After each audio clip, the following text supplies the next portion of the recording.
Welcome to my channel, solely dedicated to exposing corruption in Grand Isle County, Vermont. This channel is to create a public record. It is not legal advice and is for informational purposes only. Hello everyone, welcome to this evolving story of exposing corruption that is sparking change in Grand Isle County, Vermont. My name is Eric Gravel, and I'm an independent journalist and resident of Grand Isle County, Vermont, shining a light on misconduct by public officials. This video is not intended for legal advice, but just to serve as a public notice to create a public record to expose lies, censorship, corruption, and the lack of accountability.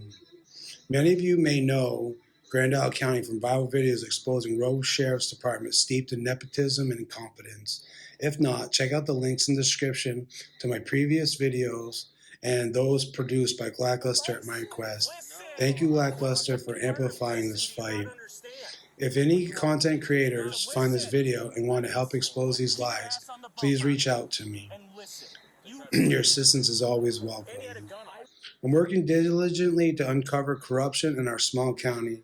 This fight has taken many turns, from Sheriff Ray Allen's deputy sons resigning on August 24th, 2024, days before more viral videos of their misconduct spread, to records concealment at the town and county level, to critical record lapses, to criminal conspiracy to lobby for law changes to stifle speech, to one civil suit in state court and two federal suits, to most recently on June 2nd, 2025, the Alberg Select Board adjourning without extending Josie Henry's role as interim town administrator, set to end June 7th. A change driven by my tireless pursuit of revealing her egregious actions against the public's interest. You'll see video evidence of Assistant Judge Josie Henry and Jim Hulkenberg, an Alberg representative, lying to the state committee, and Henry trying to censor a community Facebook page. Join me as I uncover a desperate censorship attempt by a judge moonlighting as a town administrator, the false testimony to a state committee to broaden laws on disorderly conduct, and the backstory that started it all, and my attempt to transform my local government without nepotism, corruption, and self-enrichment by entrenched locals padding their bank accounts, acting as grifters off the tax dollar. Let's start with Josie Henry's bold attempt to silence free speech at the Alberg town meeting. Knowing I plan to testify against her misconduct, she prepared a statement, likely using government resources and on the clock, that showed her ignorance of the law and the Constitution. What does she proposes policies to control the town of Alberg Info and Updates Facebook page, targeting my May 25th post exposing her lies and obstruction. Her statement demanding an apology from her fellow select board members for approving the post suggests narcissistic tendencies, feeling an emotional and unlawful attempt to impede free speech. She claimed my post was defamatory and saying implied town endorsement, a blatant move to censor the public's right to know. The Facebook page's status is disputed. Henry claims it's a town page, suggesting it's a public forum because of some town business like meeting notices. But Select Board Chair Elliot Knight says it's a private page for community engagement like yard sales or lost pets, aligning with my view. Multiple town officials are administrators on the page, and it is open to the public, much like the page in Davison v. Randall.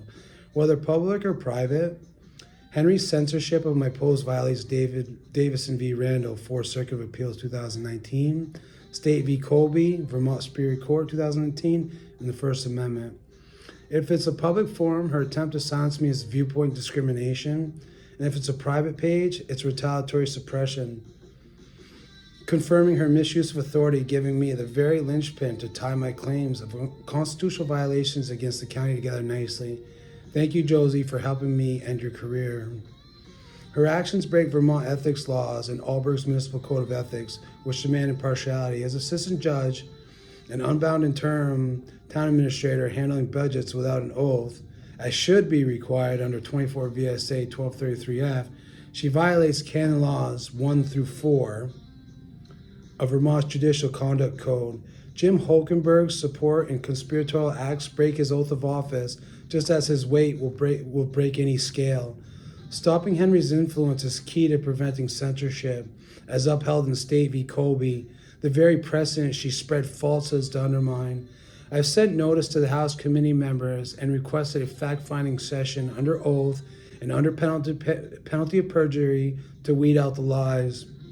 I have challenged Jim Hokenberg to bring his evidence and sit before the committee, and I will do the same. From darkness to light, Jim will be removed from public service for his treachery to his fellow citizens. By shining a light through public records requests, public notices, and the June 2nd, 2025 court filings in Chittenden Superior Court, I helped necessitate the Select Board's decision to end Josie's role on June 7th, 2025. Do we have any more public comment? All right. I have a public comment. Yep. I just want to give it without being interrupted. There's been a lot of controversy on my potential comment this evening. So, it's here. Intends to interrupt me, please don't. As a Grand Isle resident and independent journalist, I address you on the record and declare my intent to expose your collective corruption, actively conspiring. Recording in progress.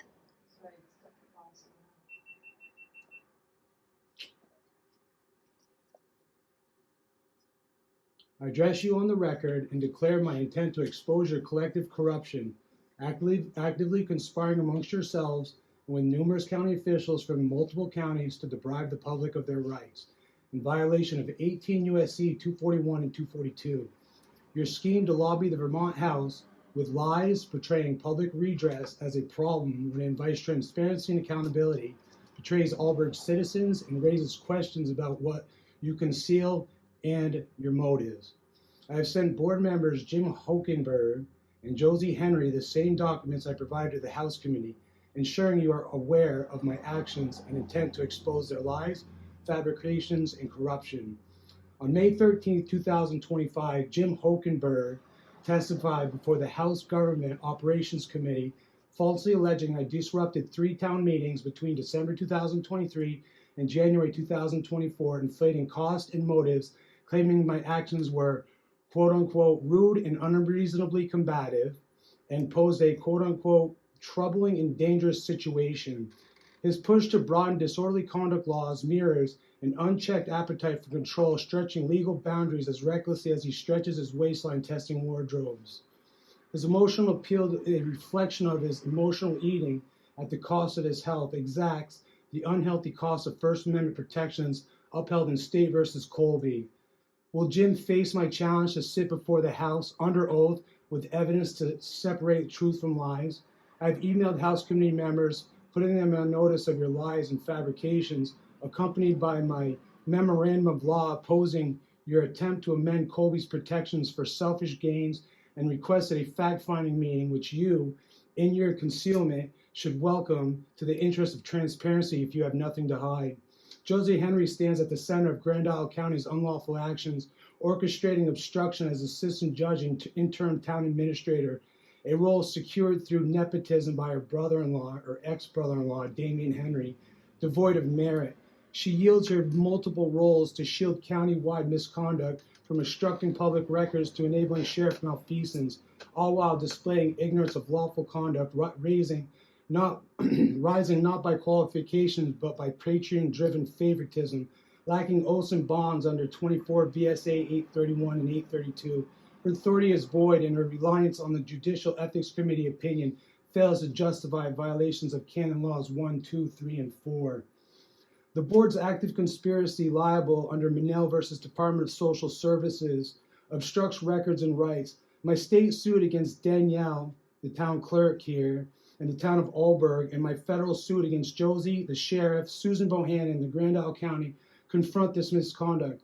Further evidence of your intent to obstruct my First Amendment rights will be pursued, and all involved will be brought in the fray.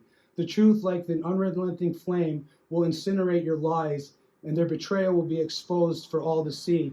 The members of this board stink of corruption that I intend to endlessly expose and pursue with no regard for cost to myself or time vested. As I stand on moral high ground with God on my side, as above, so below, as within, so without.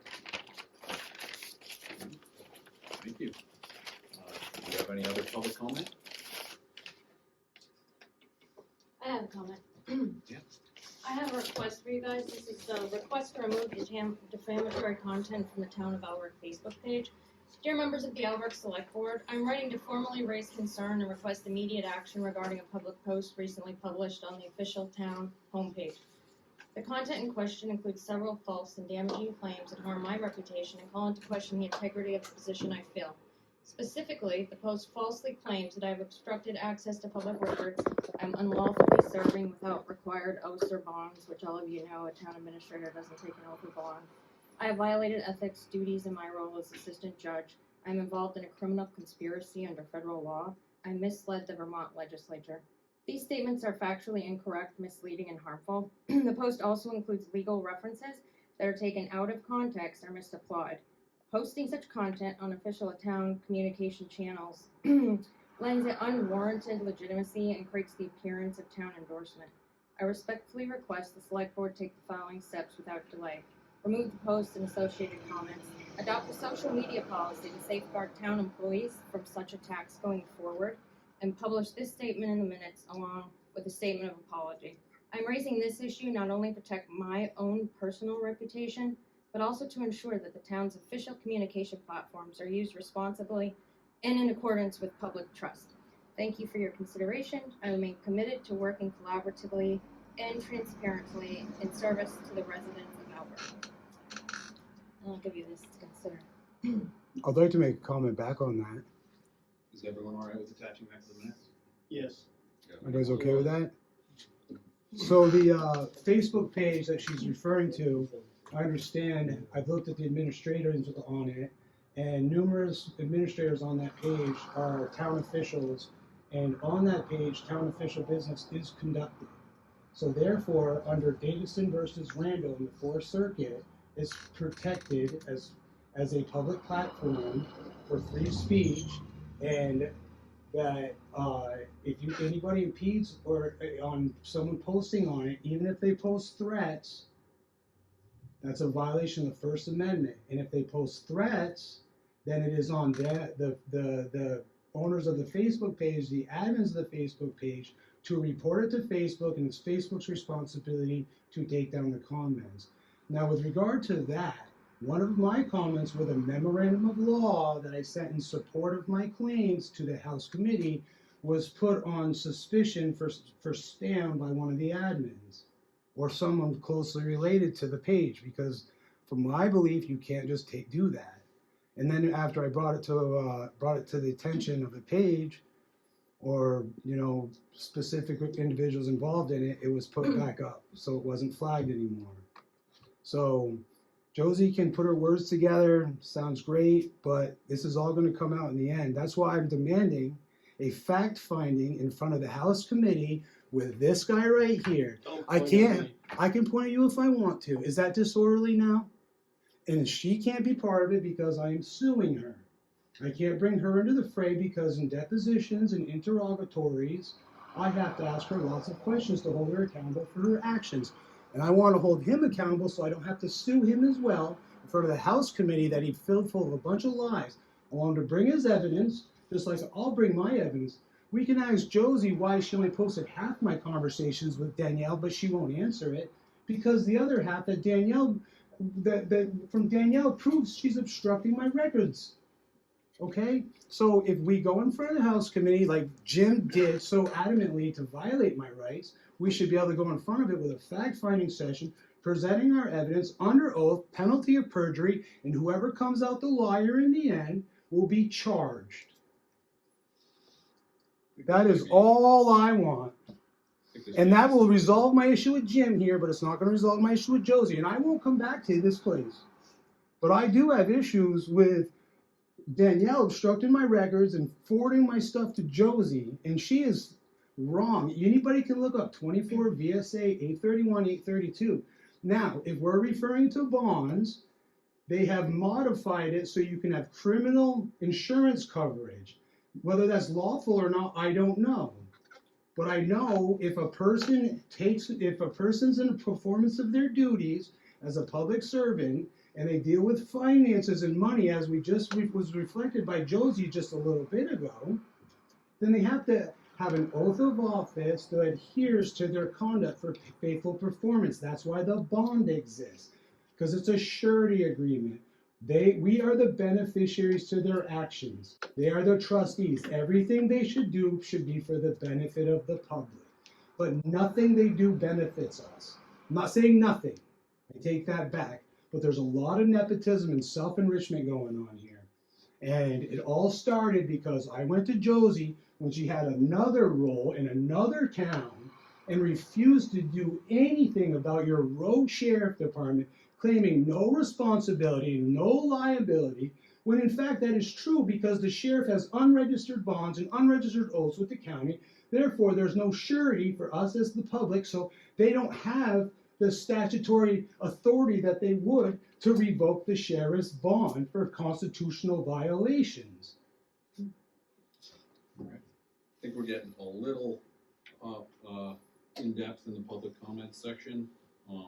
I would like to address Josie's statement because I feel it's directed personally at me.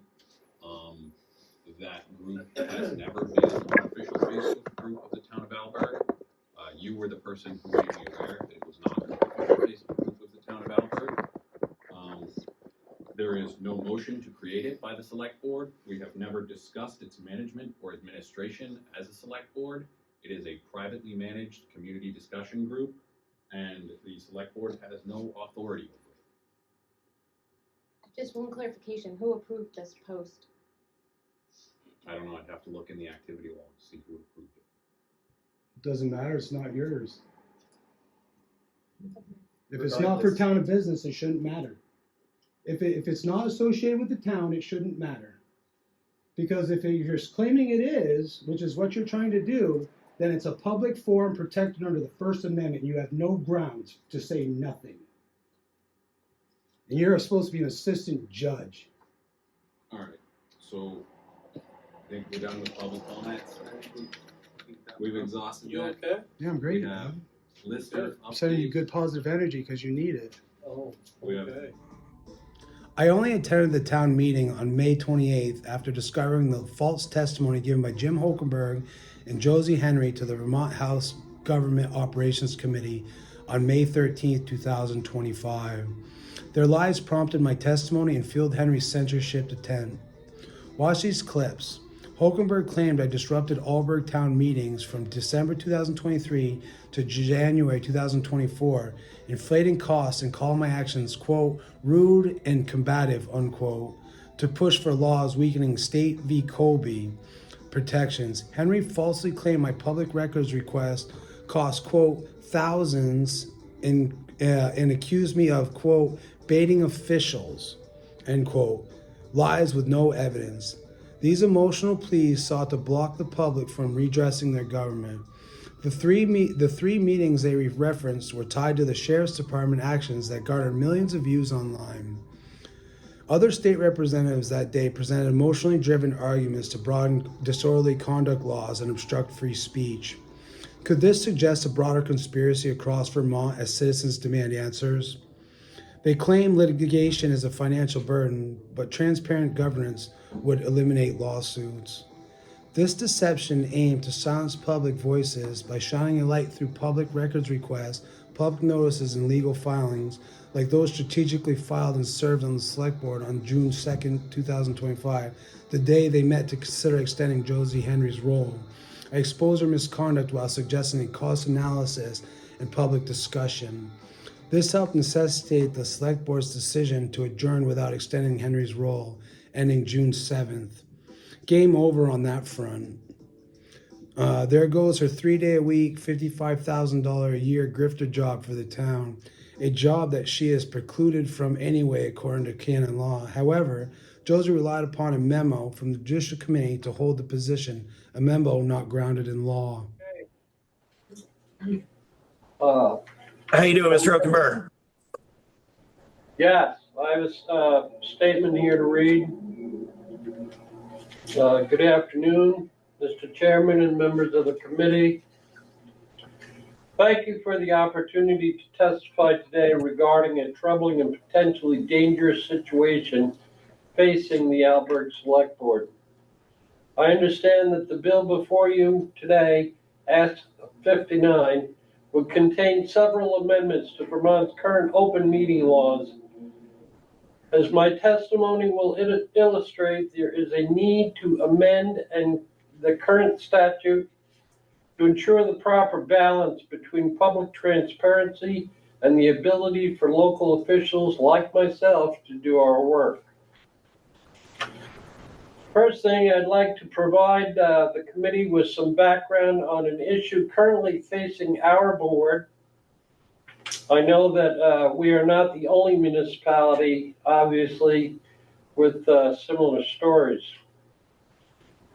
In December 2023, 2 individuals from a neighboring town were placed on the Alberg Select Board agenda. After requesting time to address the board about a complaint regarding the county sheriff, during the board's first interaction with them, these individuals were rude and unreasonably combative. In January 2024, these 2 individuals attended a select board meeting demanding to discuss their complaint. Board members informed them that this meeting was a special meeting for budget planning and that they were welcome to listen in, but had to stop interrupting board members and demanding answers to topics not on the agenda. Eventually, they departed that meeting. At the next regular board meeting in January 2024, the 2 individuals returned. One of them was video recording the board meeting with their phone, invading the personal space of board members to record them uncomfortably close. He interrupted the board chair with continuous questions and began raising his voice about how his rights were being violated. The board chair attempted to maintain order by referring to the meeting rules and procedures, but efforts were unsuccessful. Eventually, the town administrator and 1 select board member escorted them out of the meeting room. The 2 individuals argued and yelled at the town administrator and selectmen until eventually agreeing to leave. Members of the board, members of the public expressed they were frightened by their harassment and attempts at intimidation. The board did not hear from them again for over a year. Recently, one of these individuals began engaging the town clerk and town administrator with official record requests, personally centered on the former chair of the select board, who now serves as the town administrator. The tone of these requests has been rude, threatening, unprofessional, and accusatory. This email correspondence has been above and beyond a reasonable amount. Within the past 11 days, our town clerk has received over 34 emails requesting various records. This presents an inordinate burden on our limited town office staff. The town office staff is overwhelmed and stated these requests are interfering with normal duties. The individual has stated he will be appearing at an upcoming select board meeting, and the board is struggling with how to ensure the safety of its members, other town officials, and the public while adhering to the state statutes. We are engaged with our attorney, but there is little we can do other than answer the request and brace for another chaotic and potentially dangerous meeting until legal changes are made. We recognize the importance of transparency and accountability in local government. However, there is a fine line between being a gadfly, which supports the public interest by promoting transparent practices, and being a burden to public resources for personal vindication. These interactions are wholly outside of the public good and take valuable time, resources, and energy away from pressing matters that our constituents need us to focus on. And thank you again for this opportunity to read you this and testify. I look forward to your questions. No, thank you very much, Jim. First, I'm sorry this is going on in your area of the state for the board and for the staff and the municipal employees. First thing, the statement that you read to us, could you or someone email that to us so we could have it on record? Yes. Thank you. And how much staff does that office have? We have the board, select board, we have our town administrator, we have our town clerk, and we have an assistant town clerk. Okay, so the board, about three employees? Yeah. So I'm going to ask kind of the same questions I was asking before. Do you folks have an idea of what the legal cost burden has been for the municipality while trying to navigate this stuff? I don't have a figure on that. Josie, do you? This is Josie Henry, the town administrator. Is it okay if I chime in? Oh, please do. Hi, how are you? Hi, great. How are you? Not bad, not bad. So as far as legal costs, we have tried to avoid involving the attorney until we really needed to. So we're just getting started on this round. The last time things happened in January of 24, we didn't get the attorney involved. But I can say, because I'm also a county official, that this same individual has been engaging in these techniques at the county level, and we've spent thousands of dollars at the county level to date dealing with the legal issues. Right. And then I guess sort of how many staff hours do you think this is occupying on a week over week basis? I would say it's about the same as the other gentleman spoke, 5 to 10 hours a week. Yeah. Okay. And the disturbances at the county level, so at the county courthouse, I assume? Yes, courthouse. I'm assistant judge, so county administrator, and also sit as a site judge. Oh, okay. Well, thank you for doing all those.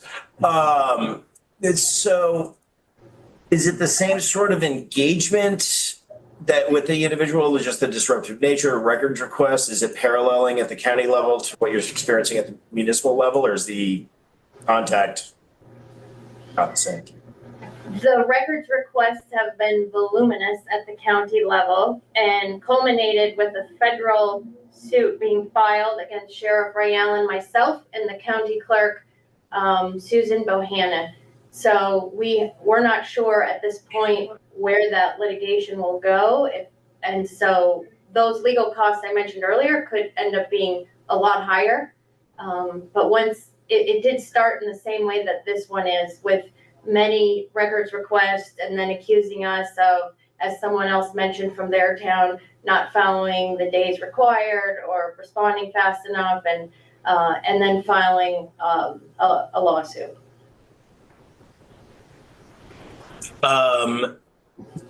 And then the federal situation, what is,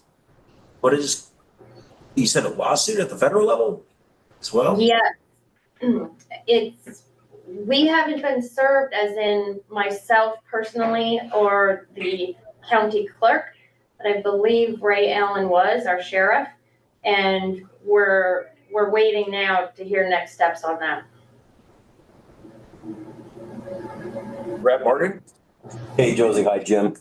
Thanks for coming in and testifying. Have you all ever had to have Ray Allen actually come up and physically remove anybody? Have you ever requested that? Has that ever had to been done, or state police, or? any law enforcement involvement directly? No, we haven't actually had to have a sheriff here. We have spoken to Ray about possibly having sheriffs in the area in case they're needed. Mm-hmm. Okay. And we did contemplate having him at the January 2024 meeting, but the issue at that time was somewhat tied to the sheriff, and it was a complaint about the sheriff, where again, as another person testified earlier, we felt they were disrupting us to get us to call them so they could file, or get in some sort of altercation with the sheriff's department. So I think had that not been going on, we would have had him at that meeting. Yes. Okay. All right. Thank you.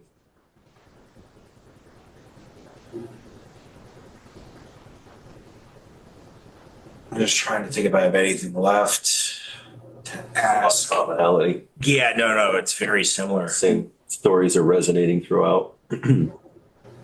I guess my last question for you folks is, what do you feel would be helpful to see as a legislative possibility to help mitigate the issues that you folks are having? I've thought through this, and I'm very aware of First Amendment rights, and it's a really difficult dilemma.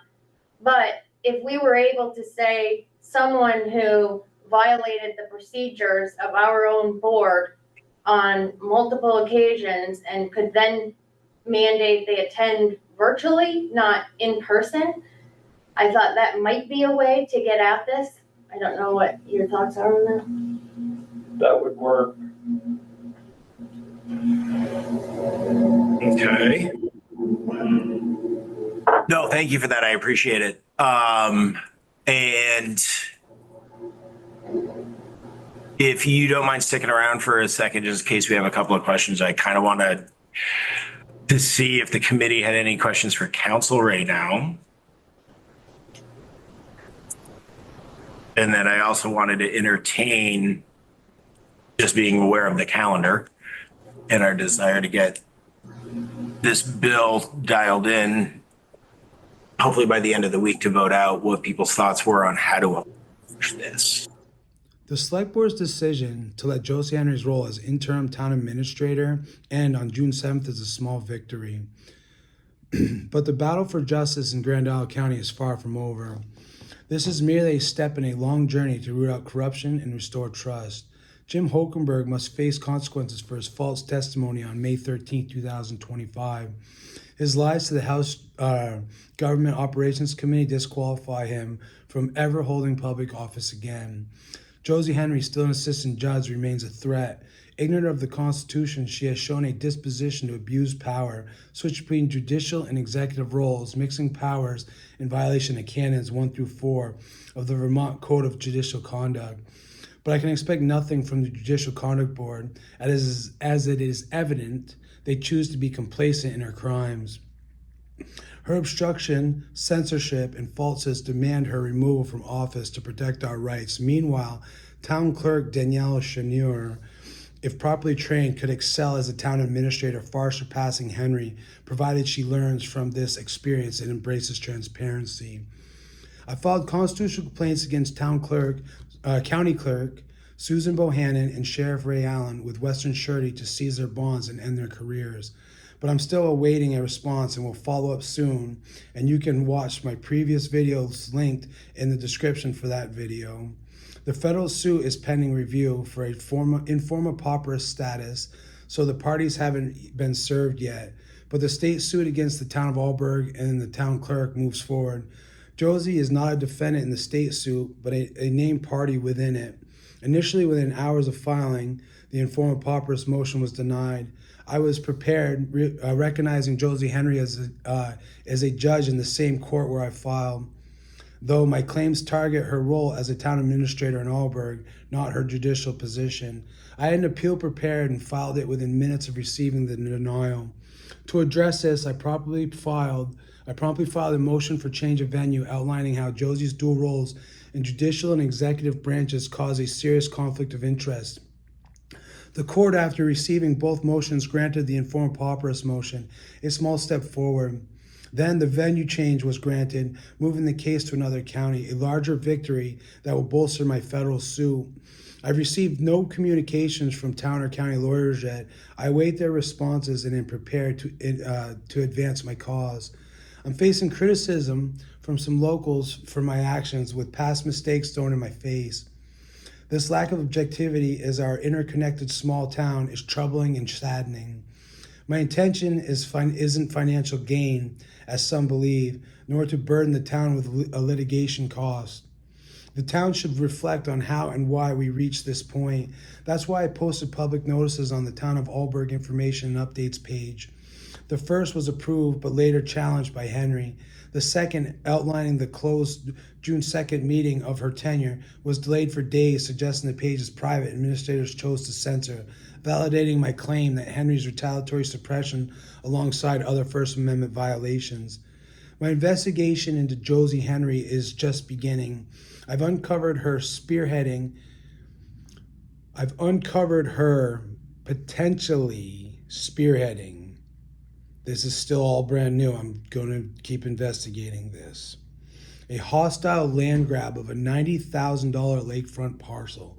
It's called Center Beach Bay, costing Alberg citizens $60,000 in legal costs over 2 years to challenge. Despite being proven private property under the Mooney estate, Henry and other officials continue using tax dollars to pursue this theft, something I will work diligently on investigating and bringing to the public's attention.